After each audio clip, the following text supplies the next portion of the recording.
Okay, everybody, I think that we are a minute or two behind schedule, and apologies for that, but we've got some additional folks who are going to be joining us on the speaker end, so let's get this started. Yes, we're gonna turn on, sorry here, folks, we're moving kind of fast and trying to get things all lined up here. Okay. My name, everyone, is Jennifer McGuffin. I am so grateful for everyone making time on short notice. I am the Chief Communications Officer for Romanucci and Blandin. And it is my pleasure to introduce to you today several of the attorneys who are going to be working on behalf of Daniel Prude's family and children, along with his daughter, Tashaira Prude. So here's how this is going to go. We are going to start off with some comments from the attorneys to set the context, and then Tashaira will make a few comments, and then we'll go into Q&A. And when we do that, you'll see the Q&A function. If you can just type in your name and your news outlet and your question, I will call on you one at a time. And if you give a second, your mic will be enabled and we can move forward from there. So for starters, I would like to introduce to you Nicolette Ward, an attorney with Romanucci and Blandin. We also have Mark Vedic from the law offices of Mark Vedic, who is co-counsel. And joining us in a moment is Frank Ciardi from Frank Ciardi Law. And let's go ahead and get started. Nicolette, would you like to begin, please? Thank you very much, Jen, and good morning to everybody. My name is Nicolette Ward. As Jen mentioned, I'm an attorney at the law offices of Romanucci and Blandin. And I'm incredibly proud today to be standing here with Mark Vedic and with Frank Ciardi, representing Tashaira Prude and Janera Prude, who are the children of Daniel Prude. As I'm sure we all have, we've all seen the shocking video of Daniel Prude. He died on March 23rd of 2020, face down in the streets of Rochester, begging for his life, hooded. We think it's a terrifying example of the way in which police treats mentally ill individuals in America and the way that police treat Black men in America. Daniel Prude died because he needed help. And we're here to stand today and say that asking for help should never be a death sentence. Not for Black men in America, not for any American citizen. We're calling upon the city of Rochester to be fully accountable for the actions of its police officers. We saw in that video officers standing by a man who needed help. They put a bag over his head and they squeezed the air out of him. We think that asking for help should never be a death sentence. And again, we call upon not only Rochester, but on the Monroe County District Attorney and on the New York Attorney General to fully investigate the circumstances of this event. The city of Rochester has publicly remarked that these actions were not only appropriate, but fully in accordance with their training. And it's shocking to see this video and to think that the city of Rochester believes that the way that Daniel Prude died was in any way appropriate for any citizen of these United States. What I'd like to do now is I'd like to also introduce my co-counsel on this matter, Mark Vedic, who's going to make some remarks. Hello, my name is Mark Vedic. I'm with the law offices of Mark Vedic, located in Oak Brook, Illinois. It is an honor to be here with you today and an honor to stand with the Prude family and my co-counsel. Today is not a day particularly to articulate legal theories, rather it's a day to reflect on the tragedy that happened to the Prude family and to be here to support them and the children. Thank you. We also have with us Frank Ciardi, who, as we mentioned, is representing Janera Prude, one of the children of Daniel Prude. Mr. Ciardi, I believe you're on mute. I apologize. Good morning, ladies and gentlemen, and I thank you very much for having me. Ms. Ward, I think, set forth with great ability the impact that this has had on the children, the impact that this has had on the Rochester community.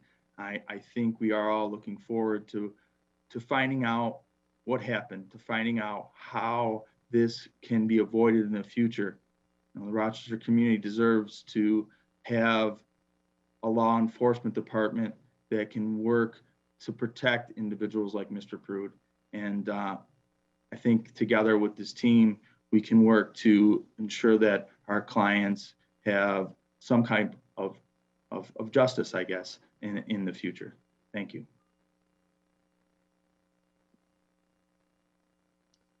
Thank you very much, Mr. Ciardi. Jen, I believe you're on mute as well.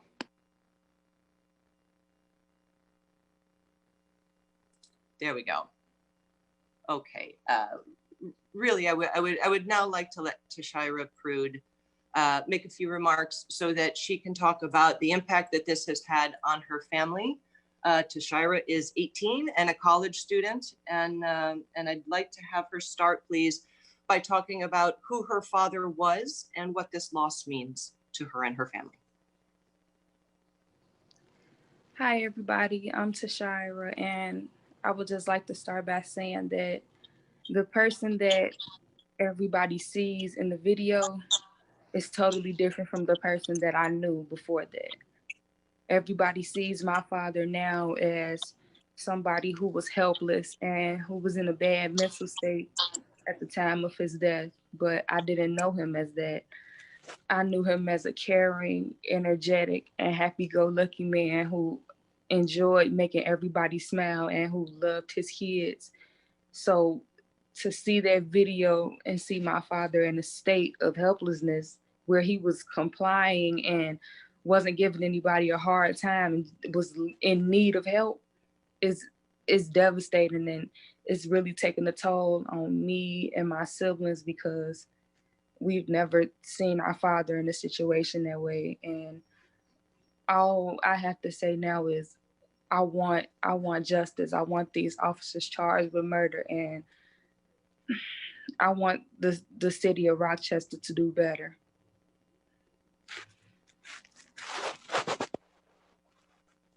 Tashira, may I go on just a step further and talk about what you saw and your reaction when you saw that video, and respond to any perception that your father was a threat to police or others that day? When I first saw the video and I heard the officers telling my father to get on the ground, and he said, okay, sure. He got down. They said, push your hands behind your back. He put his hands behind his back. They laid him flat on his stomach with no problem. My father didn't resist. He did not fight. And I don't understand how anybody could say or feel like he was a threat to the police when he complied with all orders.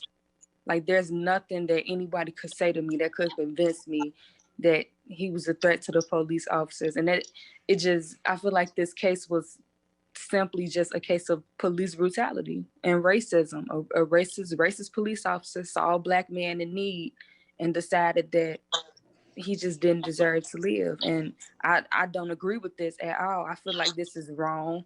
This is unjust, and this has happened too many times. This should not keep occurring. Nobody deserves to die when they are in need. Nobody deserves to die in police custody. The police are put out to protect and serve, not kill. And they did the complete opposite of their jobs. And this has taken a terrible toll on me and my siblings because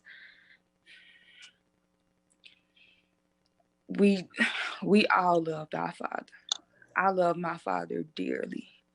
So to see him in that state it was heartbreaking. And I never thought I would be seeing my father that way.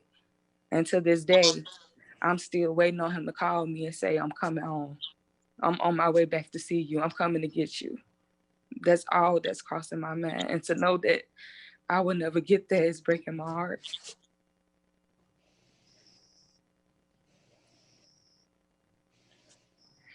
Shira, it's been a rough couple of months. What has it been like going off to college without him, and how do you look forward without him? Going off to college without my dad was one of the hardest journeys I've ever been on. He didn't get to see me go on prom. He didn't get to come to my college trunk party. He didn't see me graduate, and he didn't get to take that ride with me and my mother and my brother. So knowing that he wasn't there, it hurt me, because that's something that I was looking forward to, because me being his youngest child and his first child to actually go away to college like this, I feel like that's something that he deserved to see. And I deserve to have my father with me throughout all of this. And I was deprived of that experience. I didn't deserve this. My siblings don't deserve this. He didn't deserve to die. And I just want justice.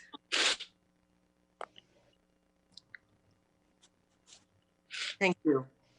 Why don't we take a couple questions from reporters? We've got some in the queue right now. The first comes from D. Babwin with a question about police policy in COVID. Let's activate that mic, please, and have one of the attorneys respond.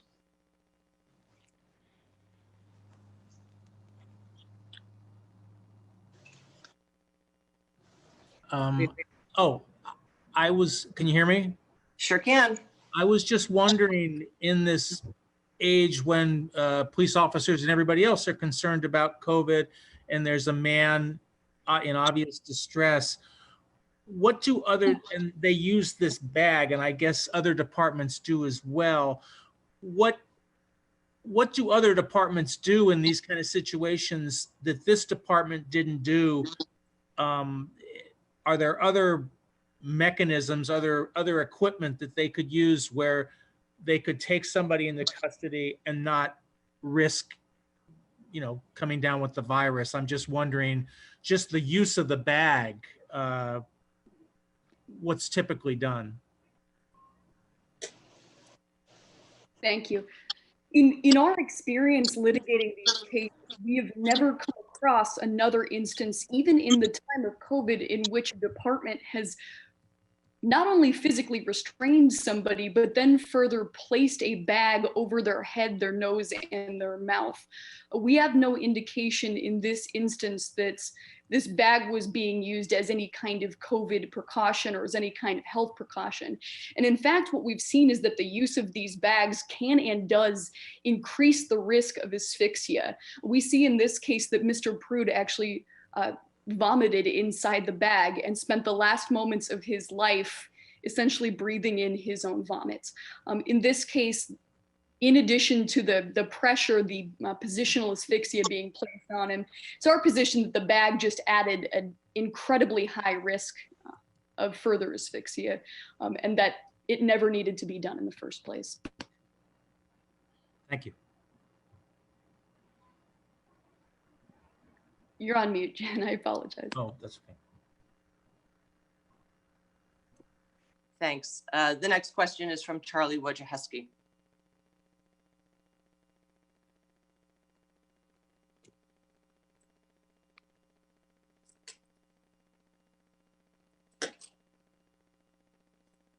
Okay, we are having trouble getting his mic live, so let me please read the question.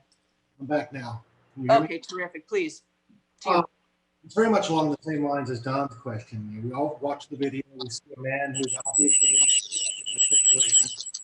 What should police have done in this case differently that they did not do in order to provide the service they should have provided him to keep him safe and to keep themselves safe? And I'm sorry, you were feeding back for a portion of that a little bit, but I think I generally get the thrust of your question. In this instance, it's our position that there is simply no situation in which it is appropriate to be restraining an individual face down and in handcuffs and placing additional pressure on their back. We've seen from the Floyd case that this poses an incredibly high risk of positional asphyxia. It literally squeezes the air out of an individual and it stops the effective blood circulation. In a situation like this one, in which there's an individual that seems to be having a mental health crisis like Mr. Prude, we think it's appropriate to use additional resources that are available. rely on EMTs to make that first contact and to assess the individual's health needs, attempt to talk to the individual, use crisis intervention training to de-escalate the situation. In this situation, we don't see that. They put a bag over his head, pressed his face into the ground, and laughed at him. So we think that there were failures at nearly every step of the way in this process that could have been remedied by drawing upon other resources available to the Rochester Police Department.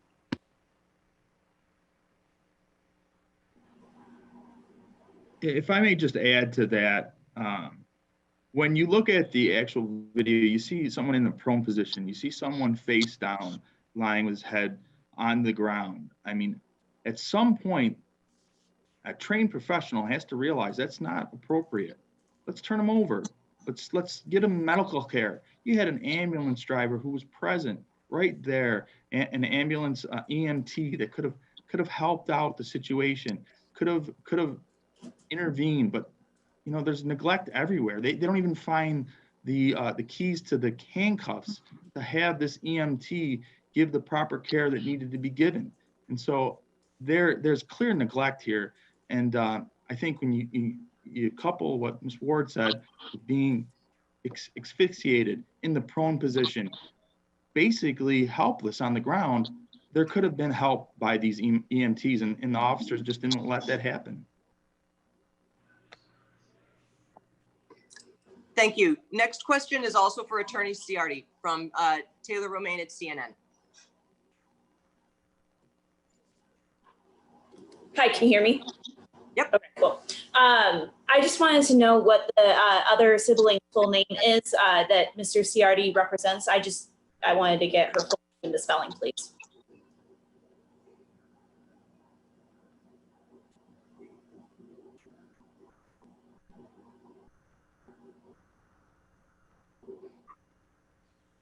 Yes, it's Junera Prude, Junera,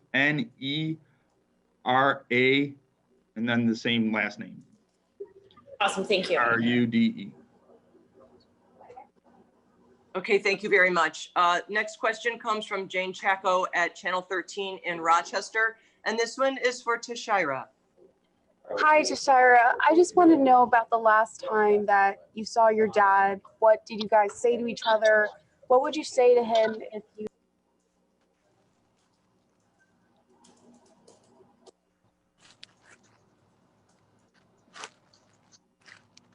Her mic went out. Can you hear? Oh, the last part of that was just what would you like to say to him if you could talk to him again?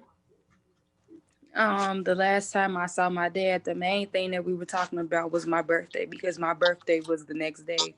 And he was just saying how he couldn't believe that I was turning 18, and we exchanged words on how much we loved each other. And he stated that he was going to come and see me that next day. If I could see him right now and talk to him, I would just ask him, what made you leave? And why did you leave? What would possess you to leave? And just I would ask him to promise me that he would never leave me again. Mm-hmm. And do you remember the date that you saw him? I mean, the last time you guys talked?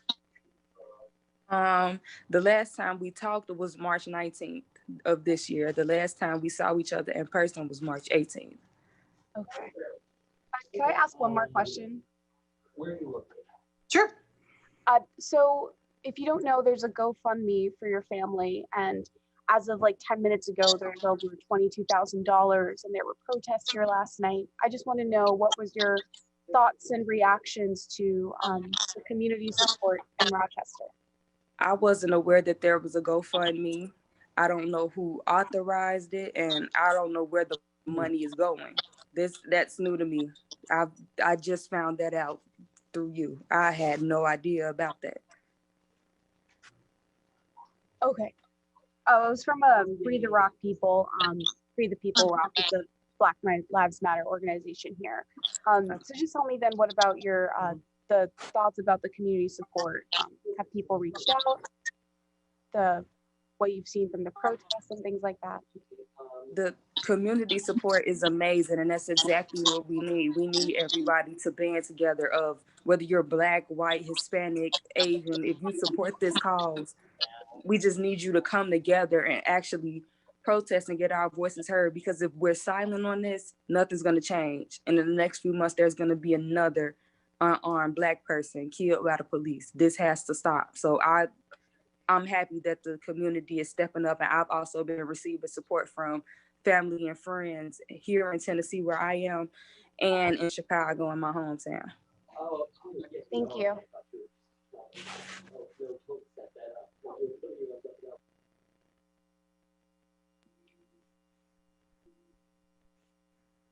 Jen, I don't think we were able to hear you there. Sorry, folks. Question is from Megan Hickey, and Nicolette, it will be for you about timing in the case. Hi, Megan Hickey from CBS Chicago. Can you guys hear me all right? Yes, we can. So parallels have been drawn to the George Floyd case, and that was in May. Mr. Prude died in March. Just curious why we're learning about his case now. You know, our office, and I know I speak for Tashira when I say that we had the same questions. It was shocking and surprising to us that, given the circumstances, given the attention being brought to these issues by the George Floyd case, it's surprising to us that we had to find out in this way. The Rochester Police Department, the city of Rochester, has indicated that it was subject to certain restrictions in releasing information. But to us, that's simply an excuse to hide the fact that this case occurred.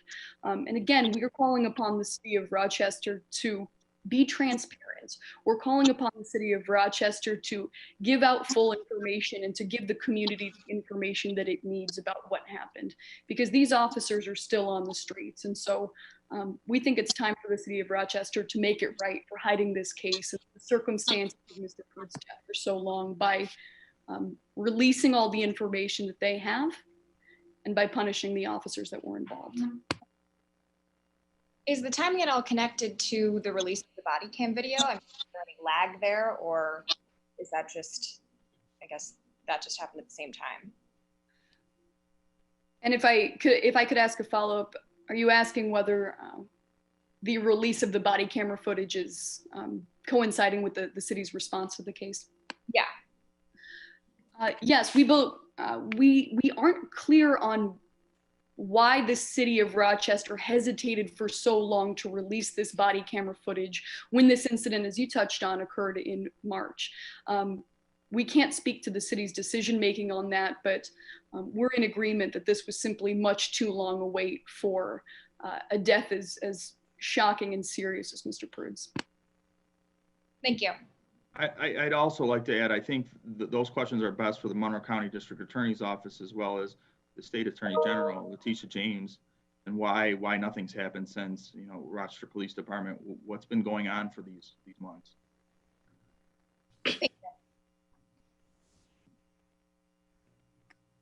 Okay, next we have several questions from Alice Yin at the Chicago Tribune. The attorneys can take first pass at them, but certainly some of them sound like Tashira may have a statement or two she might like to make as well. Tashira, can you go into detail about your quest for justice and how your family persisted in uncovering the details of your father's death? So I've actually had no say in anything that's been going on. As far as me and my siblings, we gathered our own attorneys and have been moving forward with the process as quickly as we can. But with the information being released, which was released without our consent, because we are all of age, we should have a say in this. We should say whether or not we want information published, we want the body cam footage released. We didn't have a say in any of this. So Janera and I are the only ones who have attorneys. So we've been working with different law firms to get everything together. And that's as far as I've been going with this, because I personally didn't want everything to get out just yet until I had all the facts together, because it wasn't until yesterday that I actually knew the exact day that my father passed. I was told that he passed April 1st. So I'm just now finding out new information.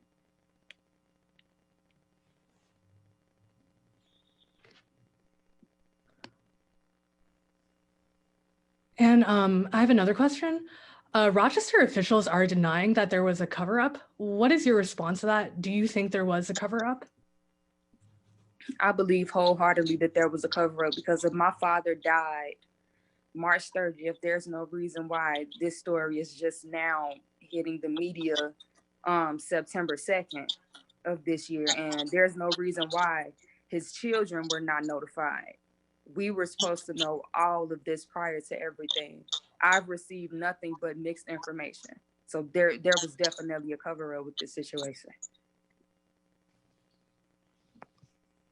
Thank you. Next question is from Charlie Wojciechowski. Again, we got a follow-up from him, and this will be for the legal team. Thanks. It's actually a simple question about the lawsuit itself. Who's named in the lawsuit? Does it name the city, the officers involved? And what are you seeking in terms of damages, in terms of changes in policy, that sort of thing?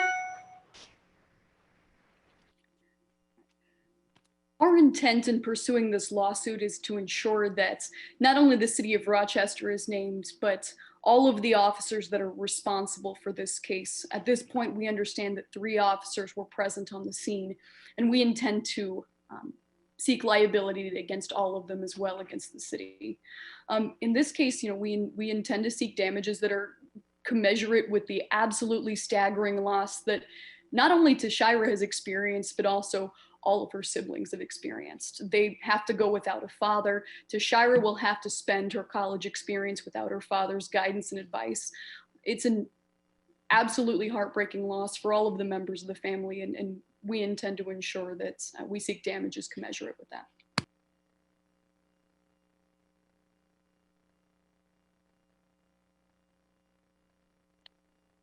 Thank you. We have a question from someone who comes up as anonymous, so I'm just going to go ahead and place the question. It is for Tashira. Just talking about what's the takeaway? What message do you have that you would like Rochester, Chicago, the country to know?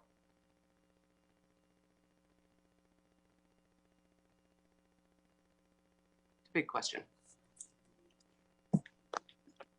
First of all, I would like Rochester to know, for all the people that are protesting and showing their support, thank you. Please keep doing what you're doing. Please keep making noise, keep making your signs, keep rioting, protesting, whatever you're doing, make your voices heard. To the police officers and all the government officials in Rochester that took part in this and kept everything covered up and didn't figure out to console his kids before this, we will get justice. You will be prosecuted for what you have done. And to the world, I just want you all to know that my father was not a bad person. He was not a terrible man. He was not this helpless person that the media is going to make him out to be. You guys know him based off of a video, but my family and I know him from personal experience. My father was an amazing person, full of so much life and energy. And I'm upset that you guys didn't get the chance to see him that way. But I do want you guys to know that underneath that shell of a man that you saw, because that's what I think of him as in that video, under that shell of a man that you saw was an amazing person, a person with a bright personality. And I just want you guys to, the people who support all over the country, just like I said before, keep raising your voices and keep my family as well as me in your prayers. Thank you. We have a question from Angel from CBS News. Hi, thank you so much for giving me the chance. We wanted to know, how many other children does Daniel has? Mr. Pruitt had 5 children. 5 children. Thank you. And if I may, what was his kind of work that he would do? His kind of job, line of duty, work? Tashira, if you could talk a little bit about it. Oh, I'm sorry, I think you were speaking and I cut over it. My father worked in a factory before his death.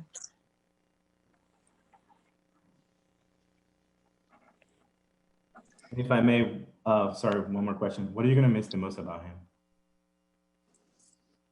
I'm just really gonna miss his personality and his ability to make me laugh, his ability to pick up on when he knew that I was sad, and he would know exactly what to say to make me laugh, or just know to give me words of encouragement to make me feel better. Because he's one of the main reasons why I'm away at college right now.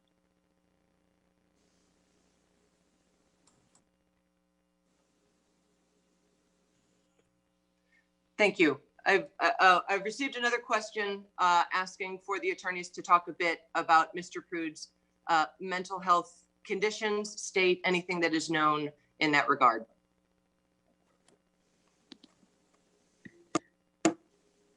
As Deshira has touched on, Deshira and his children did not know Mr. Prude to be a man that suffered from mental illness. However, from the video that we've seen, it's apparent that Mr. Prude needed help at the time of his death. It's apparent that what he needed was medical attention, and that he needed simple human compassion. And that's unfortunately not what he received. And as we've said, part of the issue that we're seeing here, part of what led to Mr. Prude's death, is the fact that asking for help in this country has become a death sentence where police become involved. And so we intend to seek through this lawsuit a change in the way that not just Rochester deals with mentally ill people, with people in crisis, but a change in the way that police handle those instances nationally.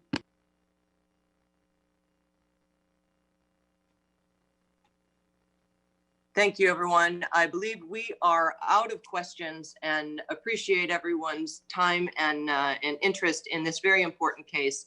Certainly, should anyone have any additional questions, you can reach me at jmcguffin@rblaw.net. I'm just being told that there is one additional question.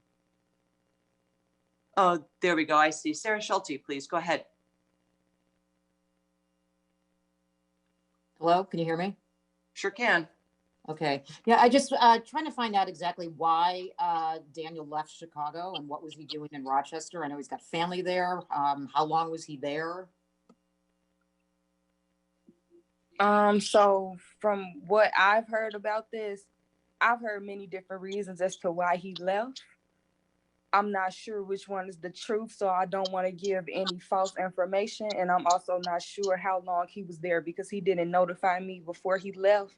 So I'm sure, I don't think it was a planned trip, I'll say. I feel like it was something that was last minute.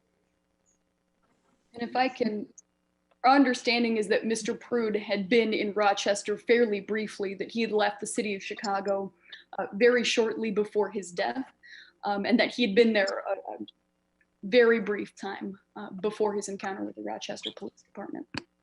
And it was because he has family in Rochester, which is why he went there? Yes, it's our understanding that he may briefly have spent some time with his family in Rochester before the incident that led to his death.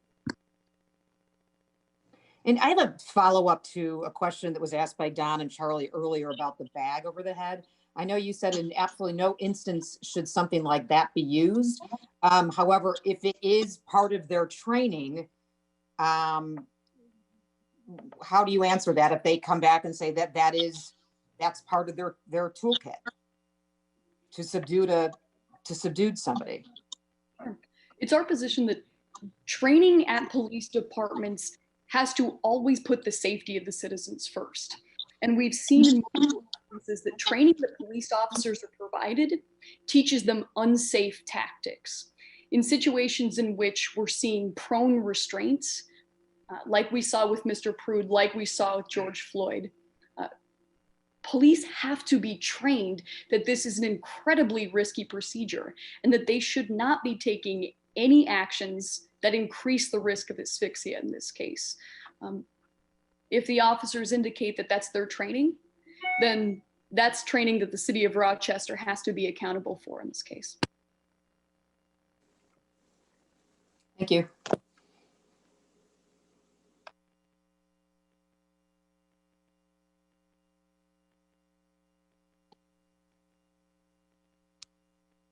Thanks all. That'll do it for us right now.